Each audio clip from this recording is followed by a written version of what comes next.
420. 420. Hitler's birthday. It's on the cusp of Aries and Taurus. Aries is the most impulsive sign, and Taurus is the most stubborn sign. So it makes sense that Hitler had the perfect synchronization of those two. 420. Marijuana. After all of this Joe Rogan, I'm seeing how sort of, if it was legal, then the pharmaceutical companies would lose money because it cures so much nausea or something like that. Joe Rogan was opening my mind to that. Despite the government's view of narcotics, marijuana has opened more minds than it has closed. It hasn't killed anyone, and yet all these congressmen are all drunks, which is worse for your body, and there's not as many benefits to it. Getting drunk is dehydration. It just blocks the oxygen to your brain, so you're stupider. Marijuana seems to block some things, but it also opens things. It makes you search for things you didn't know could be there. Drunk is an automatic downer, and weed can be a psychedelic upper or a downer.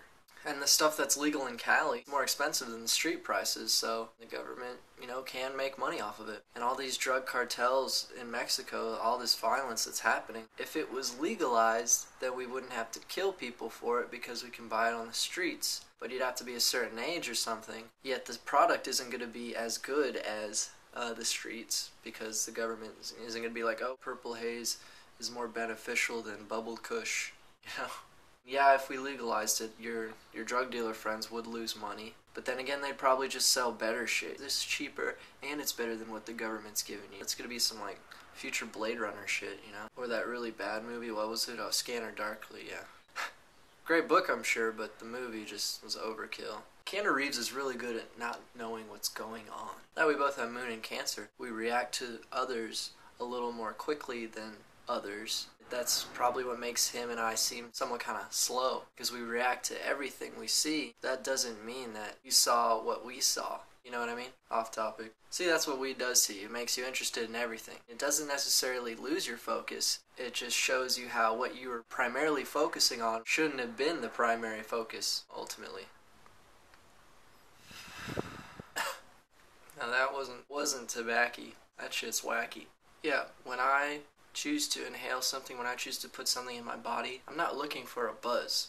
I'm looking for a different perspective. It seems all a buzz does is make you droopy and like, oh, what's going on? But a high makes you like, that and that and that's all going on. What is it in the THC chemical that allows you to use more than that, just 10% of the brain? Something in the biochemical makeup of the human body requires assistance in reaching the highest peaks of enlightenment. I just find it very obvious that the Mayans were under the influence of psilocybin mushrooms when they channeled their sacred long count calendar. It puts you in touch with that universal ether or Gaian mind or psychic aliens who are trying to contact us, or just what's not here. When I went to Spain, I wasn't like, man, the world's so huge. It made me realize how small the world was. I was like, only 13, 12 hours away is a completely different world. Like, my favorite line in that movie, 13, even though the movie was overkill as usual, as most teen movies are about drugs and sex, they just do everything. They never just do a little bit and see how you learn from that. They do all the stuff, so you could be like, well, maybe my life's a little better than hers. My favorite line in that movie is, entering someone's home is like entering a different country. And that's so true. So imagine different countries in their homes, In Spain, you can smoke weed in the vicinity of your own home, but you can't buy it. It's such an oxymoron. It's like they made a law that counters a prior law in order for that first law to be initiated. You feel me? Yeah, you feel me.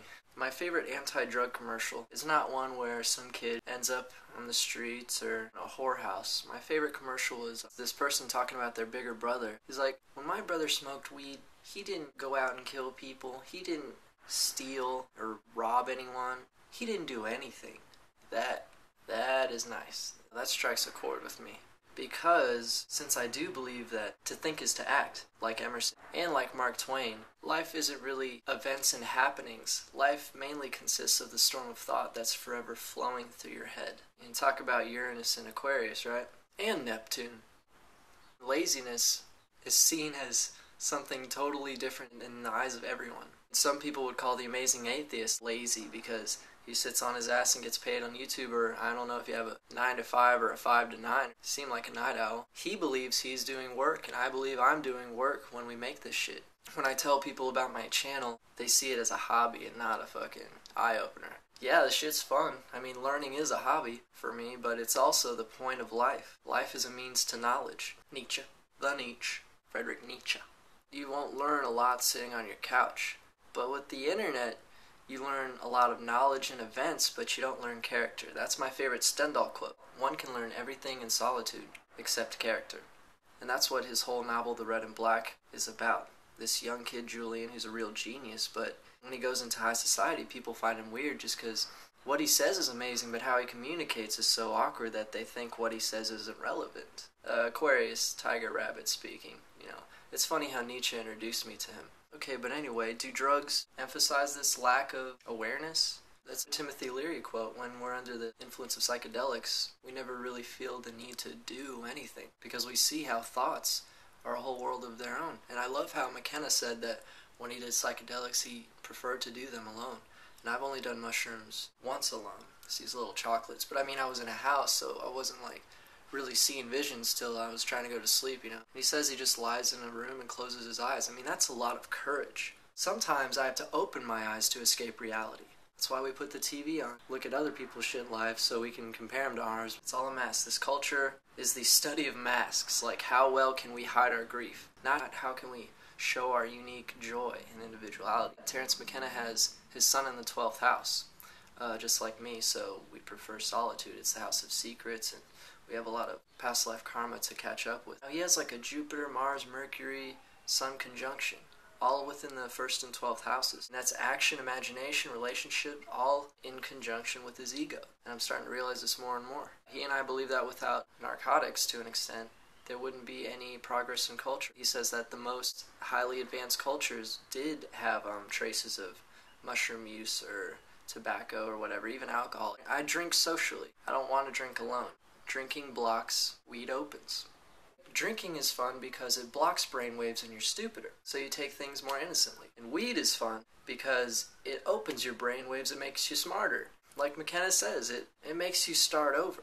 It makes you re-question all of your beliefs, and the reason why fundamentalist believers of any sort fear psychedelics is because they fear the fucking real world. They fear opening their eyes, and then they're going to say, oh, well, you see monsters and shit on acid.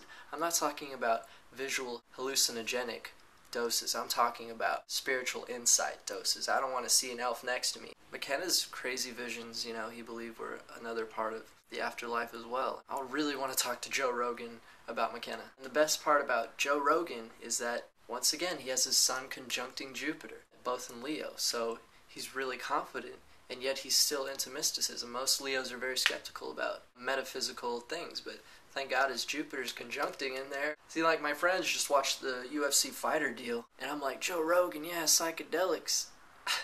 But yeah, man, happy holidays. Just try and sit on your couch and talk about ideas. I really think you shouldn't go out to the bars tonight.